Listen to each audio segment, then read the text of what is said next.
policing in America is not inherently racist. We don't live in a racist country. This was an interaction between a police officer that I thought did the wrong thing and a black man who was on drugs, high, resisting arrest, and ended up being killed by that police officer. That's as simple as it can be. The president of the United States got out and made a fool of himself trying to promote racism in a simple police encounter that the officer got convicted on. So you reject President Biden's comments about systemic racism and it being a stain on the whole nation?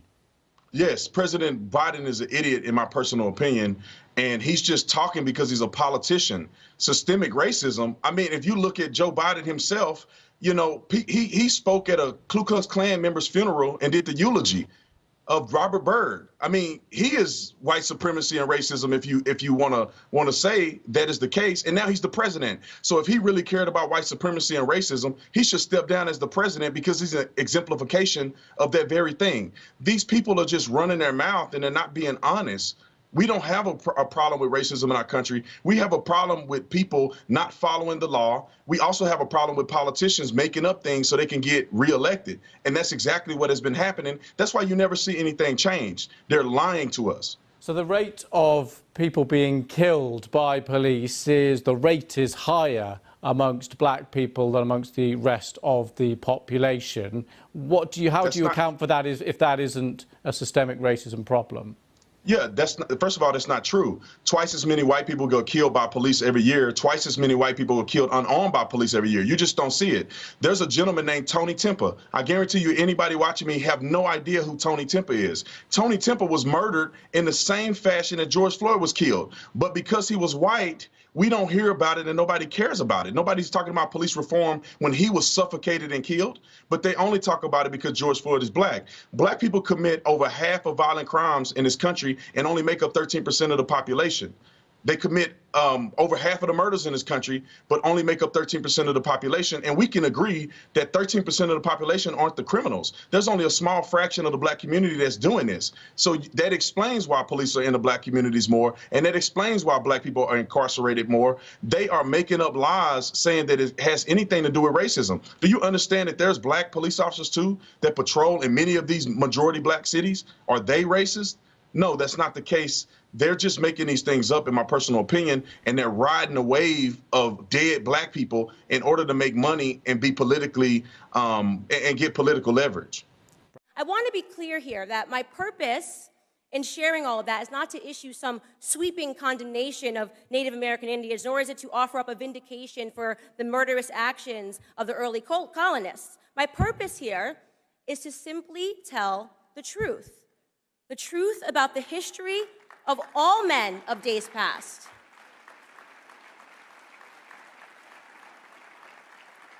The truth about the history of all men of days past, a history that is complex, ugly, brutish, immoral, and leaves no man, regardless of his skin complexion, guiltless.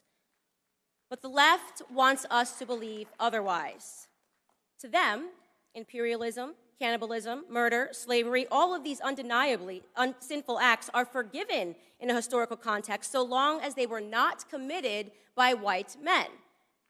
So they can forget the murderous Persian Empire. They can forget the cannibalism of indigenous tribes. They can forget the heinous actions of imperialistic Egyptian Empire, the Turkish Empire, the Muslim Abbasid and Rashidun Caliphate empires, the Chinese Qing and Ming empires, the Mongol Empire, the Ottoman Empire, the Japanese Empire. We can forget the fact that the overwhelming majority of the world's empires were not run by white men. They also, by the way, choose to forget the fact that the first to abolish the practice of slavery was Great Britain.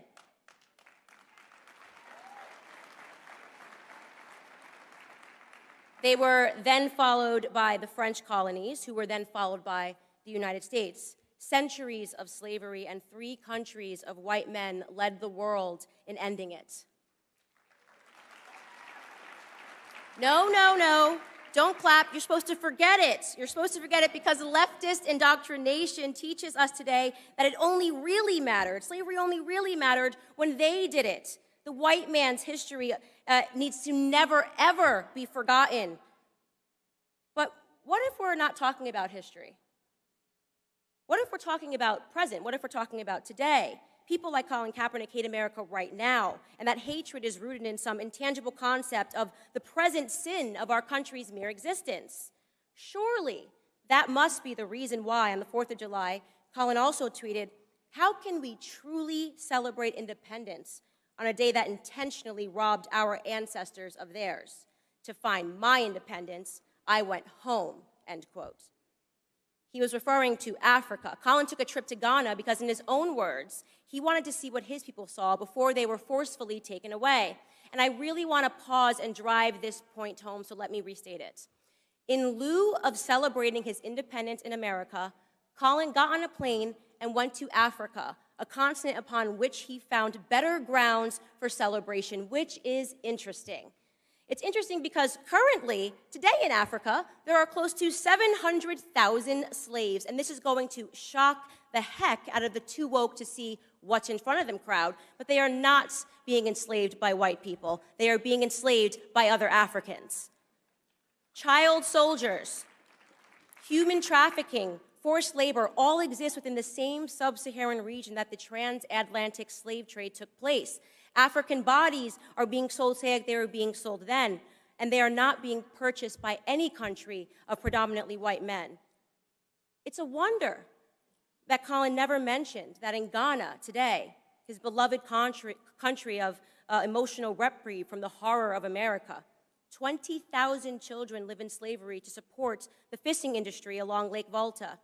In fact, it was leftist network CNN that covered the story last year when a boy was rescued from slavery and had explained to them that while in captivity, he was made to work tirelessly, and that if the famished children were caught trying to eat the fish, they were beaten so senselessly that they wished that they had never been born. Why didn't Colin mention any of this? Why haven't any of the alleged courageous leaders on Black issues of oppression mentioned any of this?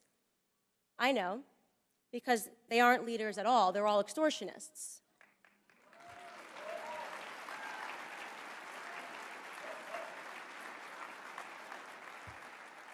Colin extorted Black America to earn millions. Colin extorted Native Americans to maintain his image, and Colin extorted Ghana for a photo op so he could continue to earn those millions. But Colin wasn't the first, he isn't the only, and he certainly won't be the last. So, to Al Sharpton, Jesse Jackson, to Nisi Coates, to CNN, to the New York Times, to MSNBC and their anchors, to every single one of you race hustlers who have extorted Black pain to line your own pockets, who have blindfolded the Black youth against seeing the opportunities that lay beneath their feet here in America, in the land of the free, in the home of the brave, I say this to you. There will be a Blexit, a Black exit.